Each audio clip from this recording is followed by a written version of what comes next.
આપણું નાનપણ યાદ મને મારું નાનપણ યાદ આવી ગયું. કોને કોને એવું લાગે કે ભાઈ સ્કૂલે તો ભાઈ જરા કોમેન્ટ કરજો કે ભાઈ કોને કોને એવું લાગે કે ભાઈ સ્કૂલે આમ સ્કૂલ જો તો એમ થાય કે નહીં નાનપણ યાદ આવી ગયું. બાકી આ તો કંઈ કાંઈ આજે તો નહીં લેજો, કાલે આવી જવાનું હે ફાઇનલ. તો ભાઈ ઇન્સ્ટાગ્રામમાં જોતા હોજો અને શું કે ડિસ્ક્રિપ્શનમાં લિંક હોતો ને આપેલી એમાં.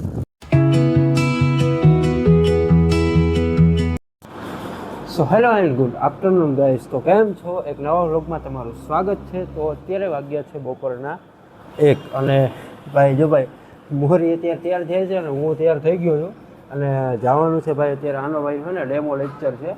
આપણે કઈ સ્કૂલ છે મોરીભાઈ? જ્યારે તપોવન સ્કૂલ છે, એમાં ડેમો લેક્ચર દેવા જવાનું છે. અને આપણે જોઈ શકીએ કે કપડાં વપડા હજી ધોવાના બાકી એ કેટલા. આ છે ને આ બે સેટ છે ને મારા જ કપડાં પડ્યા. તો ગાઈસ જે કંઈક ફાઇનલ લુક મારું કંઈક આવું છે. કાલે ટી શર્ટ મેગવું હતું એટલે કાલથી લઈ આવ્યા હતા અને તમે જોઈ શકો છો પેન્ટ બ્લેક પેન્ટ પહેર્યું છે, બૂટ પહેર્યા છે. એટલે કોમેન્ટ કરજો ભાઈ કેવું લાગે, કપડાં કેવા મેચિંગ થાય છે કે નહીં. પેન્ટ તો મારી પાસે હતું જ બ્લેક, પણ આ ટી શર્ટ મેગવું હતું. તો કોમેન્ટ કરજો કે તમને કેવું લાગ્યું. તો ગાઈસ અત્યારે ગોવર્ધન ચોક છે, જે ઓલું ગોવર્ધન ચોક ત્યાં અમે ઉતર્યા હતા અને અહીંથી આની ભાઈની તપોવન સ્કૂલે જઈએ છીએ. તમે જોઈ શકો છો. અને ભાઈ આ એસીવાળી બસ હતી પણ એમાં એસી પણ ચાલુ નથી યાર. તમારે ગરમી કેવી સાચું કહેજે તું. હા રૂમાલથી આમાં કરવાની. બાકી આખી પેક હતી બસ આમાં અને ભાઈ પબ્લિક ભાઈ ટ્રાફિક તમે કહો ને યાર, ટ્રાફિક જ એવડું યાર. હવે સ્કૂલ ગોતીએ છીએ ભાઈની. ડેલી તો ભાઈને તારે અઘરું પડી જવાનું ભાઈ. મૂંઝકા દીધો બહુ છેટું પડશે. આજે અહીં કોટક મહિન્દ્રા બેંક આવી અને અહીંયા આમ પવન એમ છે કે નહીં, અહીં પવન છે સારો ઠંડો પવન આવે.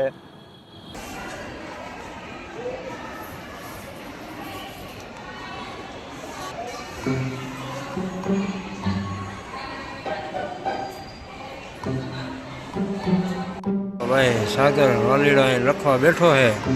તૈયારનો 15-20 મિનિટ થઈ ગઈ છે. હજી ભાઈ લખે છે, ફોર્મ આપ્યું છે 2-3 પેજનું. તો ગાઈઝ તમે મારી પાછળ જોઈ શકો છો, આ છે તપોવન સ્કૂલ.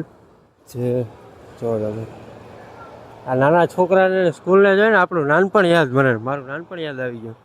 કોને કોને એવું લાગે કે ભાઈ સ્કૂલે જતા તો ભાઈ જરા કોમેન્ટ કરજો કે ભાઈ કોને કોને એવું લાગે કે ભાઈ સ્કૂલે આમ સ્કૂલ જો તો એમ થાય કે નહીં નાનપણ યાદ આવી ગયું. બાકી આ તો કંઈક આની તપોવનની સ્થાપના કંઈક 8 જૂન 2009માં થઈ હતી. જોઈ શકો એમ કે 17 વર્ષ પૂરા થઈ ગયા. કંઈક આવું બિલ્ડિંગ બનાવ્યું છે એણે. અને આમ અંદર જોઈએ તો બહુ સ્ટાફ એ બહુ મોટો હોય ને, સ્ટુડન્ટ બહુ જાજા છે ભાઈ. બાકી આ એરિયો છે કંઈક અહીંયા ઝાડ પેડ ઉપર રાખ્યું જો હાથી ઉપર છોકરા અને છોકરીઓ. અને આ જો ડિઝાઇન જો આનો ભદ્ર કતરો યંતુ વિશ્વંત. બાકી ચાલો કેવું કે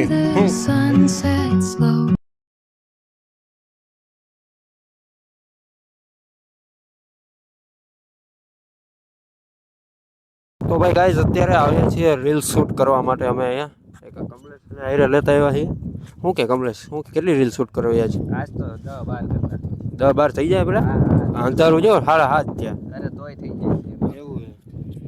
હા ભાઈ આપણે જે ડ્રેસ છે જો ભાઈ બધી મજામાં ને? અવાજ નહીં આવે ક્લિયર. અહીંયા જો ગાડી ચાલુ છે શીખવાની. ડ્રાઇવિંગ લાઇસન્સ વાળા ને આનો ભરોસો ન કરે. આમ ગાડી આમ તો પાછળ ગાડી તમે જો ખાલી ઠોકી રહી ગયા. કોકે ગાડી ડ્રાઇવિંગ લાઇસન્સ વાળા કોકે ઠોકી દીધી. અને આ ભાઈ આપણે કેટલી આજે ક્યાંથી તમે આવ્યા છે? રાજકોટ. કે 150 પર કહે ને તો 15 કિલોમીટર કાપીને આવ્યા કા? બાકી આજ જોયા 2-3 કોમેડી રીલ શૂટ કરીએ છીએ. બાકી લોકેશન તો અહીં જોઈએ. અહીં જો રાજકોટ લખ્યું છે, આમ દેખાય નહીં, ખડમાં લખ્યું આરે જે કેવો દેખાડે. હા એ વાત સાચી, ડ્રોન નથી. બાકી ચાલો રીલ શૂટ કરી નાખીએ. બીટીએસ એવું લાગે તો બતાવશું. બાકી તો ગાઈઝ અત્યારે વાગ્યા છે રાતના 8:30 અને ભાઈ તમે જોઈ શકો છો આ વિડીયો બનાવવા માટે શું કરવું પડે. આમ દેખાડજો ભાઈ બહુ મહેનત થઈ વિડીયો બનાવવા. આજે આ શું છે? બાંધવાનું અમારા ડોક્ટર સાહેબનું અમારું હા ભાઈ ડોક્ટર ડોક્ટરને કંઈક ગ્રીલ બનાવી છે તો ભાઈ આજે તો જોઈ લેજો કાલે આવી જવાનું છે ફાઇનલ. તો ભાઈ ઇન્સ્ટાગ્રામમાં જોતા હોજો અને શું કે ડિસ્ક્રિપ્શનમાં લિંક હોતાને આપેલી છે મારે ઇન્સ્ટાગ્રામની. તો ભાઈ અત્યારે તો હવે હું મોડું થઈ ગયું આ ભાઈને ઘરે બધું જવાનું છે. બાકી ચાલો શું લાગ્યું તને ભાઈ? તો ગાઈસ અત્યારે રાતના વાગી ગયા છે 12:30 જેવું થયું છે અને ભાઈ એ વિડીયો એડિટ કરતો હતો કેમ કે કાલે સવારે પાછું શું કે 8 વાગે અપલોડ કરવાનું છે એટલા માટે 8 વાગે વિડીયો આવી જશે. એન્ડ તો ભાઈ તમે તમને દેખો બીજા આ બધા સૂઈ ગયા એ દેખાશે તો ને એટલું બધું કેમ કે લાઇટિંગ નથી અને છત ઉપર સૂતો હું અને બ્લોગને ભાઈ અહીંયા એડ કરી કેમ કે આ પાર્ટ પાછો પણ એડ કરવાનો છે. તો બ્લોગ સારો લાગ્યો હોય તો like share subscribe and comment જરૂર કરો. મળીએ નવા બ્લોગ. Good night.